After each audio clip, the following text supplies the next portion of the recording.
the essence of dua is that that is an act of worship in which we express our neediness to Allah subhanahu wa ta'ala. That, you know, Allah doesn't need us. It's not new to Allah. We're not telling Allah news that I need this, I need that. Allah knows our needs. Allah knows what's in our hearts.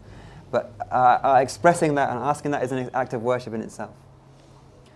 And it's one of the poets, Imam Haddad, says that وَدُعَاءِ ابْتِهَارِ شَاهِدٌ بِافْتِقَارِ, that my dua is an expression of my iftiqar, an expression of my neediness. Okay, so dua, the Prophet said, dua huwa al-ibadah, or dua mukh al-ibadah. It's like it's the epitome of worship is dua. Dua is a complete act of worship in the sense that you're showing how much you need Allah subhanahu wa ta'ala. Allah doesn't need us to tell Him that, but we need to tell Him that to express our need. Okay, that's the kind of essence of the dua, is that you're expressing that you're an abd, you're a slave, you're weak, you're in need, you have this, you have the need, and you're asking Allah. So that's probably one of the main kind of adab, is an inner etiquette, and then also to be patient, to realize that the fact that you've been given the tawfiq to make dua, that's in itself is a great thing. Okay, that you're guaranteed to get something from the dua. Either your dua will be answered, you know, in the short term, or some harm will be removed, as the Prophet told us. You know, something will be harm. You won't get what you want, but something harm will be removed from you, or it will be saved up for you in the akhirah. Okay, you won't actually receive what you wanted, but something better will come for you in the akhirah. And some people will say on the Yawm al-Qiyamah, if only none of my du'as were answered in the dunya, that everything was saved up for the akhirah. Okay, we see things in short terms. You know, we were in a rush, we want to see this, and things are in our way, but we don't see the bigger picture. Okay, so the second thing is that everything, the fact that you made dua is a guarantee of khair, a guarantee of goodness, whatever happens, even if you don't see the result. Okay, the fact that it's tawfiq, that Allah has allowed you to ask. Ad'uni astajib lakum, Allah says in the Quran. Call upon me and I will guarantee to respond.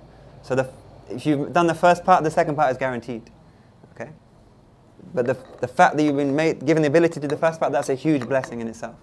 Okay, if Allah didn't want you to ask, He wouldn't give you the ability to ask. Okay. So not being hasty to see the results. That's not just in dua, in everything, that we don't rush to see the results. When you plant a seed, you take your time, and then eventually you see the results. Hopefully. So not being in a rush, not being hasty, choosing the best of times as well. One of the adab of dua is choosing the best times. Okay, Ramadan, the whole of Ramadan is a good time for dua, but there's specific times as well.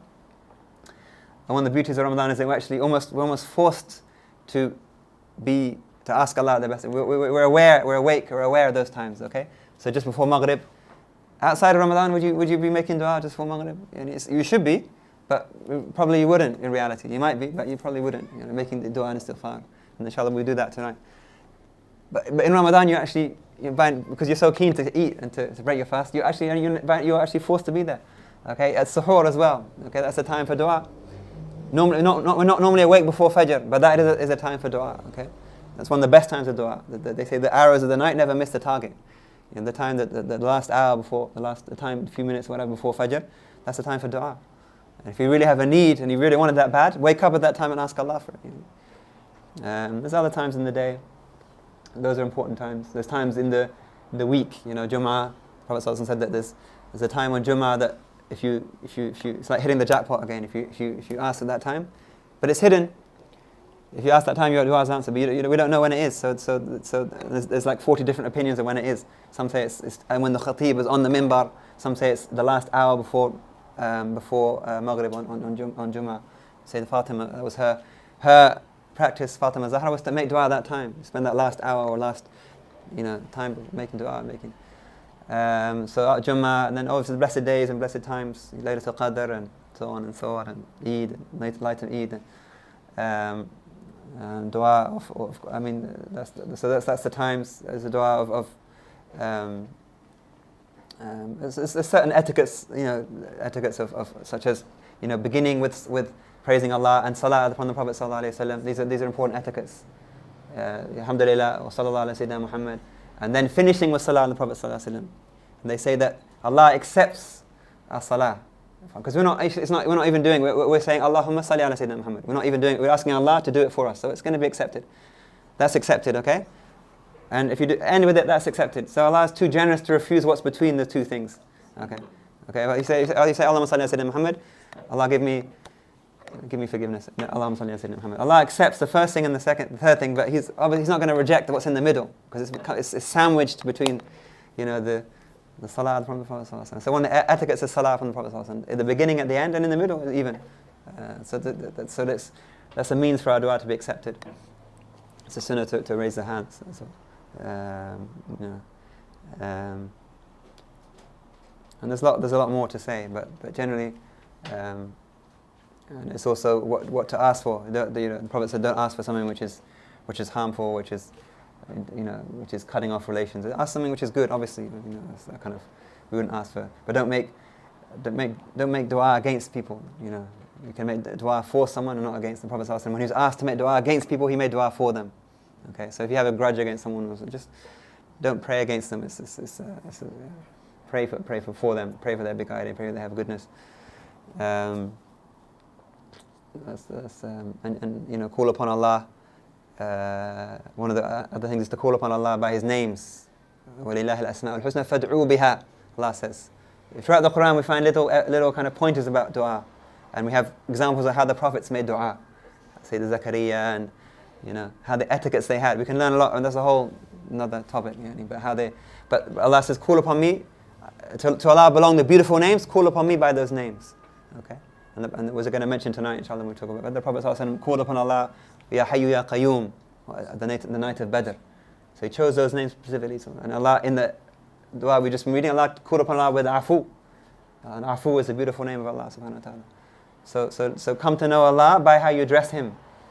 Or come to know Allah through His names and address Him by those names. Ya Kareem. Don't say Ya Jabbar or Ya Qahhar. We don't call upon Allah with those names, because those are names of majesty, of might and power. But we call upon Allah with the names of mercy and beauty.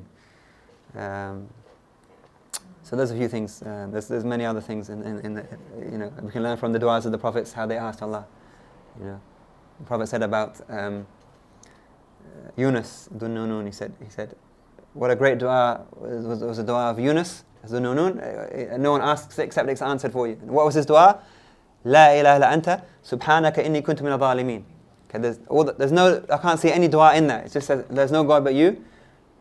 Transcendent are you. Truly, I'm one of the wrongdoers. Okay, he hasn't actually asked for anything. Apparently, there's no actual dua in that. Okay, but the Prophet said this is the best dua, one of the best duas you can make, and if you make it, it'll be answered. Okay, but teaching us what state we should be in when we make the dua. La ilaha illa anta. First of all, it begins with praise of Allah. Subhanaka. How great you are. So inni kuntu min al-zalimin. Truly I am one of the zalimeen. Okay. Someone who approaches Allah in that state, it's only right that their dua be answered. Okay. Ayub said, Inni massani dur wa anta arhamar rahimin. He didn't say, he said, Ayub suffered from these pains and sickness and all these different tribulations. He suffered. And he was patient for many years, and then he finally made this dua. He said, Anni massani dur, harm has come to me, has touched me, and you are the most merciful of the most merciful. He didn't even say remove the harm.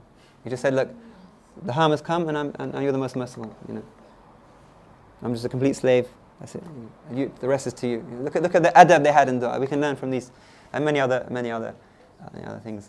But and about what to ask for. We just learned what this companion asked for. He could ask for anything, and he asked for this.